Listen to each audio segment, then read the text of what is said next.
I'd like to tell you about the strangest secret in the world.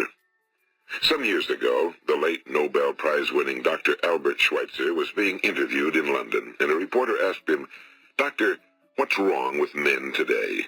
And the great doctor was silent a moment, and then he said, "Men simply don't think."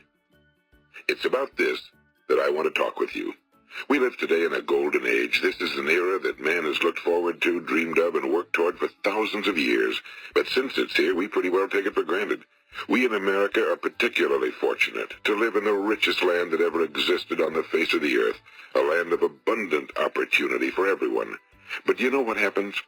Well, let's take 100 men who start even at the age of 25. Do you have any idea what will happen to those men by the time they're 65?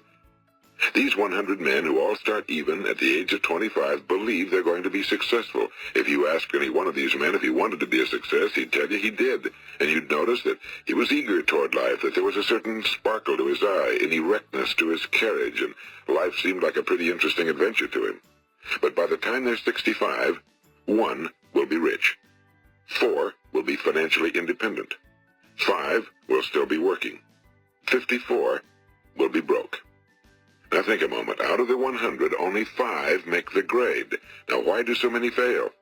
What has happened to the sparkle that was there when they were 25? What's become of the dreams, the hopes, the plans? And why is there such a large disparity between what these men intended to do and what they actually accomplished? When we say about 5% achieve success, we have to define success. And here's the best definition I've ever been able to find. Success is the progressive realization of a worthy ideal. If a man is working toward a predetermined goal and knows where he's going, that man is a success. If he's not doing that, he's a failure. Success is the progressive realization of a worthy ideal. Rollo May, the distinguished psychiatrist, wrote a wonderful book called Man's Search for Himself. And in this book he says, the opposite of courage in our society is not cowardice. It is conformity. And there you have the trouble today. It's conformity, people acting like everyone else without knowing why, without knowing where they're going. Now think of it. In America right now, there are over 18 million people 65 years of age and older. And most of them are broke. They're dependent on someone else for life's necessities. Now, we learn to read by the time we're 7. We learn to make a living by the time we're 25. Usually by that time, we're not only making a living, we're supporting a family. And yet, by the time we're 65, we haven't learned how to become financially independent in the richest land that has ever been known. Why? We conform. And the trouble is that we're acting like the wrong percentage group, the 95 who don't succeed. Now, why do these people conform? Well, they really don't know. These people believe that their lives are shaped by circumstances, by things that happen to them, by exterior forces. They're outer-directed people. A survey was made one time that covered a lot of men, working men, and these men were asked, "Why do you work? Why do you get up in the morning?" 19 out of 20 had no idea. If you ask them, they'll say, well, everyone goes to work in the morning, and that's the reason they do it, because everyone else is doing it. Now let's get back to our definition of success. Who succeeds? The only person who succeeds is the person who is progressively realizing a worthy ideal. He's the person who says, I'm going to become this, and then begins to work toward that goal. I'll tell you who the successful people are. A success is the school teacher who's teaching school because that's what he or she wants to do. The success is the woman who's a wife and mother because she wanted to become a wife and mother and is doing a good job of it. The success is the man who runs the corner gas station because that was his dream. That's what he wanted to do. The success is the successful salesman who wants to become a top-notch salesman and grow and build with his organization. A success is anyone who is doing deliberately a predetermined job because that's what he decided to do deliberately. But only 1 out of 20 does that. That's why today there isn't really any competition unless we make it for ourselves. Instead of competing, all we have to do is create. You know, for 20 years, I looked for the key which would determine what would happen to a human being. Was there a key I wanted to know which would make the future a promise that we could foretell to a large extent? Was there a key that would guarantee a person's becoming successful if he only knew about it and knew how to use it? Well, there is such a key, and I found it. Have you ever wondered why so many men work so hard and honestly without ever achieving anything in particular, and others don't seem to work hard and yet seem to get everything? They seem to have the magic touch. You've heard them say that about someone. Everything he touches turns to gold. And have you ever noticed that a man who becomes successful tends to continue to become successful? And on the other hand, have you noticed how a man who's a failure tends to continue to fail? Well, it's because of goals. Some of us have goals, some don't. People with goals succeed because they know where they're going. It's that simple. Think of a ship leaving a harbor, and think of it with the complete voyage mapped out and planned. The captain and crew know exactly where it's going and how long it'll take. It has a definite goal. Now, 9,999 times out of 10,000, it will get to where it started out to get. Now, let's take another ship, just like the first, only let's not put a crew on it or a captain at the helm. Let's give it no aiming point, no goal, no destination. We just start the engines and let it go. I think you'll agree with me that if it gets out of the harbor at all, it will either sink or wind up on some deserted beach, a derelict. It can't go anyplace because it has no destination and no guidance, and it's the same with a human being. Take the salesman, for example. There's no other person in the world today with the future of a good salesman. Selling is the world's highest paid profession, if we're good at it and if we know where we're going. Every company needs top-notch salesmen, and they reward those men. The sky's the limit for them. But how many can you find? Someone once said the human race is fixed, not to prevent the strong from winning, but to prevent the weak from losing. The American economy today can be likened to a convoy in time of war. The entire economy is slowed down to protect its weakest link, just as the convoy had to go at the speed that would permit its slowest vessel to remain in formation. That's why it's so easy to make a living today. It takes no particular brains or talent to make a living and support a family today. So we have a plateau of so-called security, if that's what a person's looking for. But we do have to decide how high above this plateau we want to aim. Now let's get back to the strangest secret in the world, the story that I wanted to tell you today. Why do men with goals succeed in life and men without them fail? Well, let me tell you something which, if you really understand it, will alter your life immediately. If you understand completely what I'm going to tell you from this moment on, your life will never be the same again. You will suddenly find that good luck just seems to be attracted to you. The things you want just seem to fall in line, and from now on you won't have the problems, the worries, the gnawing lump of anxiety that perhaps you've experienced before. Doubt, fear, well, they'll be things of the past. Here's the key to success and the key to failure. We become what we think about. Now let me say that again. We become what we think about. Throughout all history, the great wise men and teachers, philosophers and prophets have disagreed with one another on many different things. It's only on this one point that they are in complete and unanimous agreement. Listen to what Marcus Aurelius, the great Roman emperor, said. A man's life is what his thoughts make of it. Disraeli said this. Everything comes if a man will only wait. I've brought myself by long meditation to the conviction that a human being with a settled purpose must accomplish it, and that nothing can resist a will that will stake even existence for its fulfillment. Ralph Waldo Emerson said this, a man is what he thinks about all day long. William James said, the greatest discovery of my generation is that human beings can alter their lives by altering their attitudes of mind. And he also said, we need only in cold blood act as if the thing in question were real, and it will become infallibly real by growing into such a connection with our life that it will become real. It will become so knit with habit and emotion that our interest in it will be those which characterize belief. And he also said, if you only care enough for a result, you will almost certainly attain it. If you wish to be rich, you will be rich. If you wish to be learned, you will be learned. If you wish to be good, you will be good. Only you must then really wish these things and wish them exclusively, and not wish at the same time 100 other incompatible things just as strongly. In the Bible, you read in Mark 9:23, if thou canst believe, all things are possible to him that believeth. My old friend Dr. Norman Vincent Peale put it this way, this is one of the greatest laws in the universe. Fervently do I wish I had discovered it as a very young man. It dawned upon me much later in life, and I found it to be one of the greatest, if not my greatest discovery outside of my relationship to God.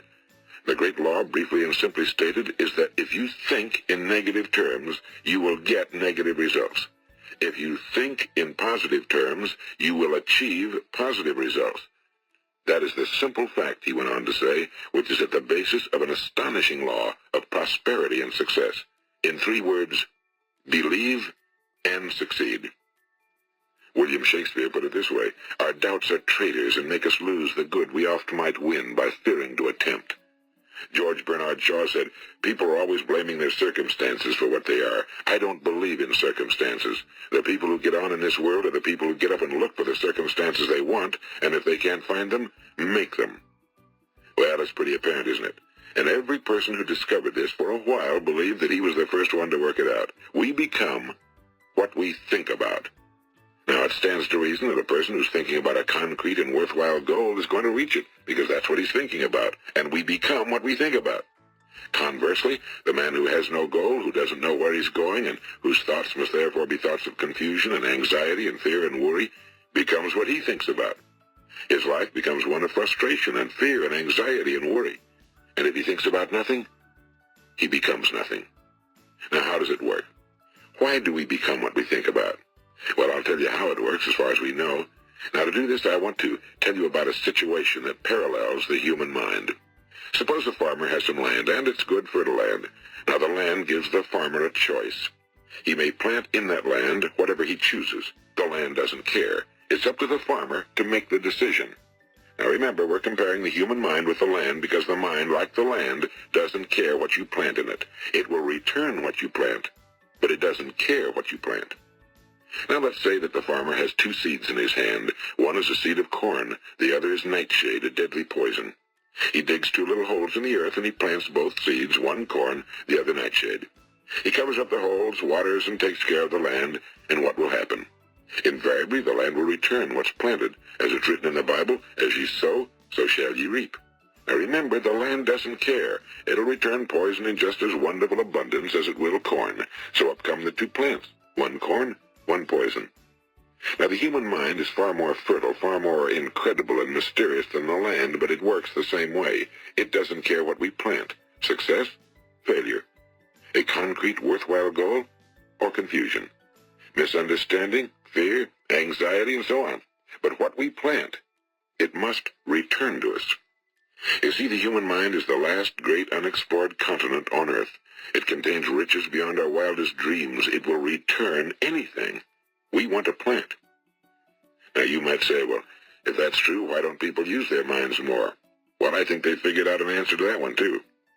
Our mind comes as standard equipment at birth. It's free, and things that are given to us for nothing we place little value on. Things that we pay money for, we value. The paradox is that exactly the reverse is true. Everything that's really worthwhile in life came to us free. Our minds, our souls, our bodies, our hopes, our dreams, our ambitions, our intelligence, our love of family and children and friends and country, all these priceless possessions are free. But the things that cost us money are actually very cheap and can be replaced at any time. A good man can be completely wiped out and make another fortune. He can do that several times. Even if our home burns down, we can rebuild it. But the things we got for nothing, we can never replace.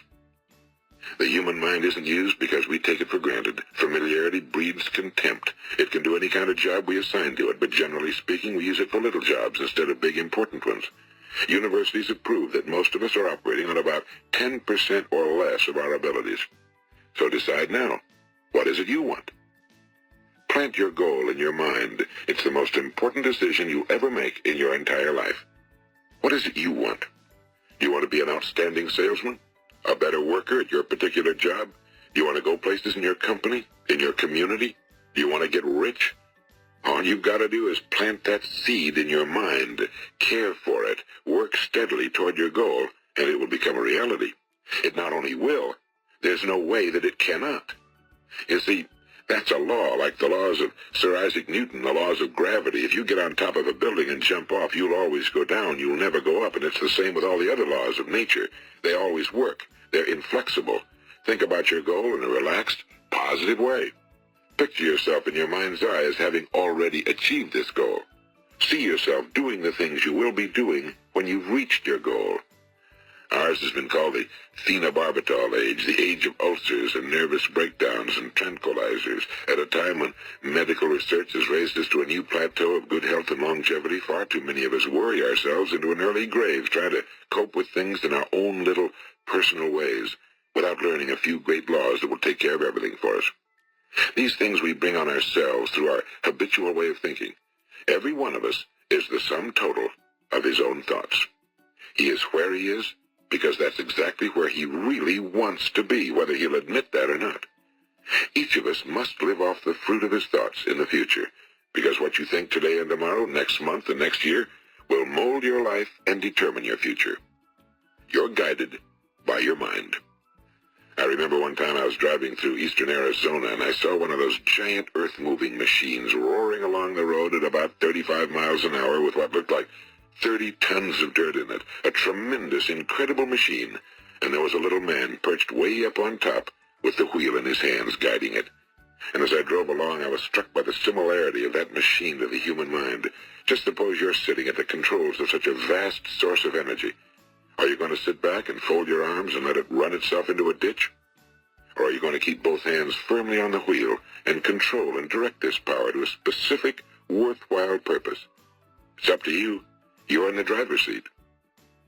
You see, the very law that gives us success is a two-edged sword. We must control our thinking. The same rule that can lead a man to a life of success, wealth, happiness, and all the things he ever dreamed of for himself and his family. That very same law can lead him into the gutter. It's all in how he uses it, for good or for bad. This is the strangest secret in the world.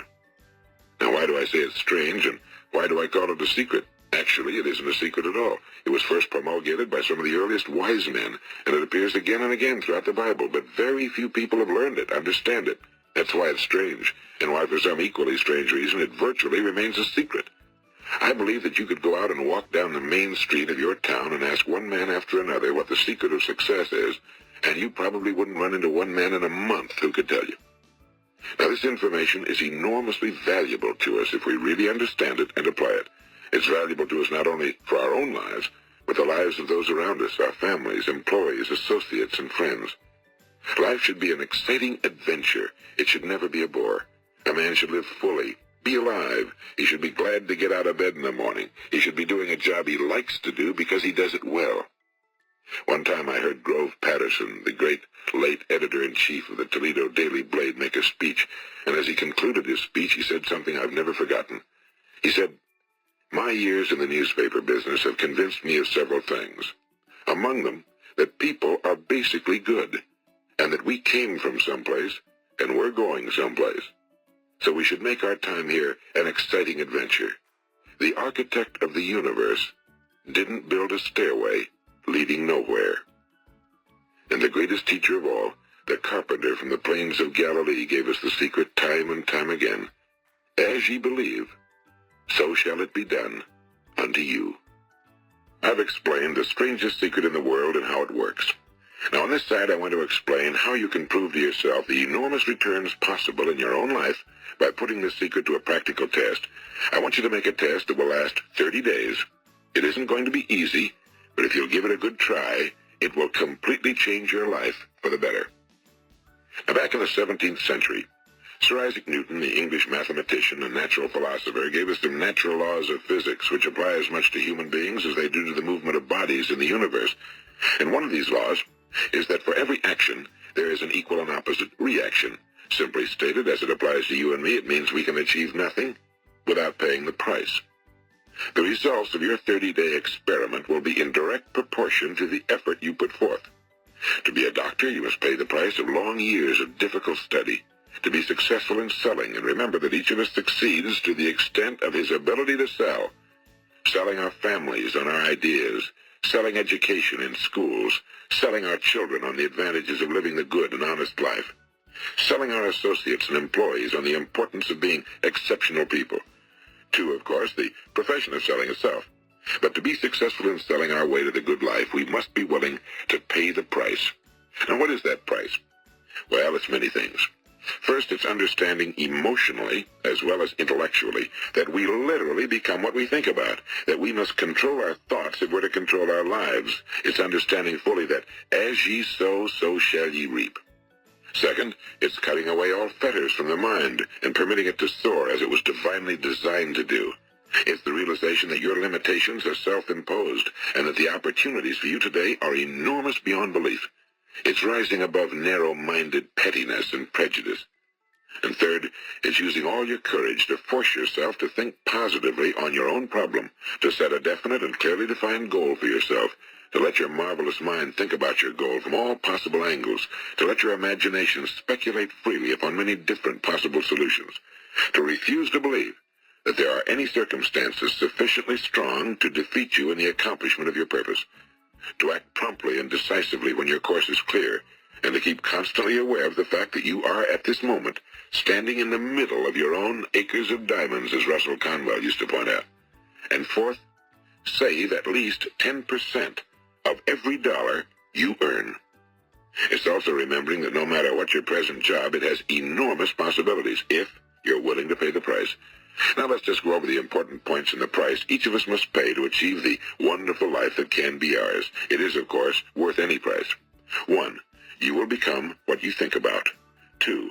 Remember the word imagination and let your mind begin to soar. 3. Courage. Concentrate on your goal every day. 4. Save 10% of what you earn. And 5. Action. Ideas are worthless unless we act on them. Now I'll try to outline the 30-day test I want you to make. Keep in mind that you have nothing to lose by making this test and everything you could possibly want to gain. There are 2 things that may be said of everyone. Each of us wants something, and each of us is afraid of something. I want you to write on a card what it is you want more than anything else. It may be more money. Perhaps you'd like to double your income or make a specific amount of money. It may be a beautiful home. It may be success at your job. It may be a particular position in life. It could be a more harmonious family. Each of us wants something. Now write down on your card specifically what it is you want. Make sure it's a single goal and clearly defined. You needn't show it to anyone, but carry it with you so that you can look at it several times a day. Think about it in a cheerful, relaxed, positive way each morning when you get up. And immediately you have something to work for, something to get out of bed for, something to live for. Look at it every chance you get during the day and just before going to bed at night. And as you look at it, remember that you must become what you think about, and since you're thinking about your goal, you realize that soon it will be yours. In fact, it's yours really the moment you write it down and begin to think about it. Look at the abundance all around you as you go about your daily business. You have as much right to this abundance as any other living creature. It's yours for the asking. Now we come to the difficult part. Difficult because it means the formation of what is probably a brand new habit, and new habits are not easily formed. Once formed, however, it will follow you for the rest of your life. Stop thinking about what it is you fear. Each time a fearful or negative thought comes into your consciousness, replace it with a mental picture of your positive and worthwhile goal. And there'll come times when you'll feel like giving up. It's easier for a human being to think negatively than positively. That's why only 5% are successful. You must begin now to place yourself in that group. For 30 days, you must take control of your mind. It will think about only what you permit it to think about. Each day for this 30-day test, do more than you have to do. In addition to maintaining a cheerful, positive outlook, give of yourself more than you've ever done before. Do this knowing that your returns in life must be in direct proportion to what you give. The moment you decide on a goal to work toward, you're immediately a successful person. You are then in that rare and successful category of people who know where they're going. Out of every 100 people, you belong to the top 5. Don't concern yourself too much with how you're going to achieve your goal. Leave that completely to a power greater than yourself. All you have to do is know where you're going. The answers will come to you of their own accord and at the right time. Remember these words from the Sermon on the Mount, and remember them well. Keep them constantly before you this month of your test. Ask, and it shall be given you. Seek, and ye shall find. Knock, and it shall be opened unto you. For every one that asketh receiveth, and he that seeketh findeth, and to him that knocketh it shall be opened. It's as marvelous and as simple as that. In fact, it's so simple that in our seemingly complicated world, it's difficult for an adult to understand that all he needs is a purpose and faith. For 30 days, do your very best. If you're a salesman, go at it as you've never done before, not in a hectic fashion, but with the calm, cheerful assurance that time well spent will give you the abundance in return you deserve and want. If you're a homemaker, devote your 30-day test to completely giving of yourself without thinking about receiving anything in return, and you'll be amazed at the difference it makes in your life. No matter what your job, do it as you've never done it before for 30 days. And if you've kept your goal before you every day, you'll wonder and marvel at this new life you've found. Dorothea Brand, the outstanding editor and writer, discovered it for herself and tells about it in her fine book, Wake Up and Live. Her entire philosophy is reduced to the words, act as though it were impossible to fail. She made her own test with sincerity and faith, and her entire life was changed to one of overwhelming success. Now, you make your test for 30 full days. Don't start your test until you've made up your mind to stick with it. You see, by being persistent, you're demonstrating faith. Persistence is simply another word for faith. If you didn't have faith, you'd never persist. If you should fail during your first 30 days, by that I mean suddenly find yourself overwhelmed by negative thoughts, you've got to start over again from that point and go 30 more days. Gradually, your new habit will form until you find yourself one of that wonderful minority to whom virtually nothing is impossible. And don't forget the card. It's vitally important as you begin this new way of living. On one side of the card, write your goal, whatever it may be. On the other side, write the words we've quoted from the Sermon on the Mount. Ask, and it shall be given you. Seek, and ye shall find. Knock, and it shall be opened unto you. Nothing great was ever accomplished without inspiration.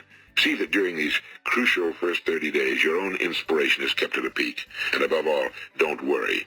Worry brings fear, and fear is crippling. The only thing that can cause you to worry during your test is trying to do it all yourself. Know that all you have to do is hold your goal before you. Everything else will take care of itself. Remember also to keep calm and cheerful. Don't let petty things annoy you and get you off course. Now, since making this test is difficult, some will say, why should I bother? Well, look at the alternative. No one wants to be a failure. No one really wants to be a mediocre individual. No one wants a life constantly filled with worry and fear and frustration. Therefore, remember that you must reap that which you sow. If you sow negative thoughts, your life will be filled with negative things. If you sow positive thoughts, your life will be cheerful, successful, and positive. Now, gradually, you will have a tendency to forget what you've heard on this recording. Play it often. Keep reminding yourself of what you must do to form this new habit. Gather your whole family around at regular intervals and listen to what's been said here. You know, most men will tell you that they want to make money without understanding the law. The only people who make money work in a mint. The rest of us must earn money. This is what causes those who keep looking for something for nothing or a free ride to fail in life. The only way to earn money is by providing people with services or products which are needed and useful. We exchange our time and our product or service for the other man's money. Therefore, the law is that our financial return will be in direct proportion to our service. Now, success is not the result of making money. Making money is the result of success, and success is in direct proportion to our service. Most people have this law backwards. They believe that you're successful if you earn a lot of money. The truth is that you can only earn money after you're successful. It's like the story of the man who sat in front of the stove and said to it, give me heat, and then I'll add the wood. How many men and women do you know, or do you suppose there are today, who take the same attitude toward life? There are millions. We've got to put the fuel in before we can expect heat. Likewise, we've got to be of service first before we can expect money. Don't concern yourself with the money. Be of service, build, work, dream, create. Do this and you'll find there's no limit to the prosperity and abundance that will come to you. Prosperity, you know, is founded upon a law of mutual exchange. Any person who contributes to prosperity must prosper in turn himself. Sometimes the return will not come from those you serve, but it must come to you from someplace, because that's the law. For every action, there is an equal and opposite reaction. As you go daily through your 30-day test period, remember that your success will always be measured by the quality and quantity of service you render, and money is a yardstick for measuring this service. No man can get rich himself unless he enriches others. Now, there are no exceptions to a law. You can drive down any street in America and from your car estimate the service that's being rendered by the people living on that street. Had you ever thought of this yardstick before? It's interesting.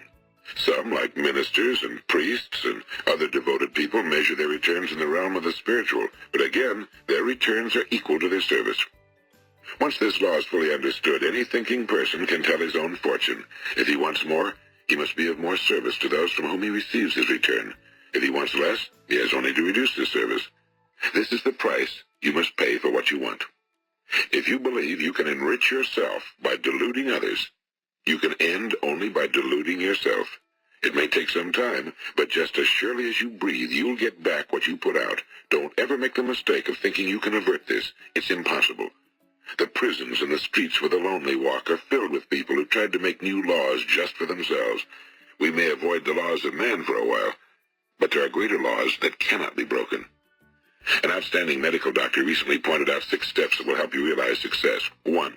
Set yourself a definite goal. 2. Quit running yourself down. 3. Stop thinking of all the reasons why you cannot be successful and instead think of all the reasons why you can. 4. Trace your attitudes back through your childhood and try to discover where you first got the idea you couldn't be successful, if that's the way you've been thinking. 5. Change the image you have of yourself by writing out a description of the person you would like to be. And 6.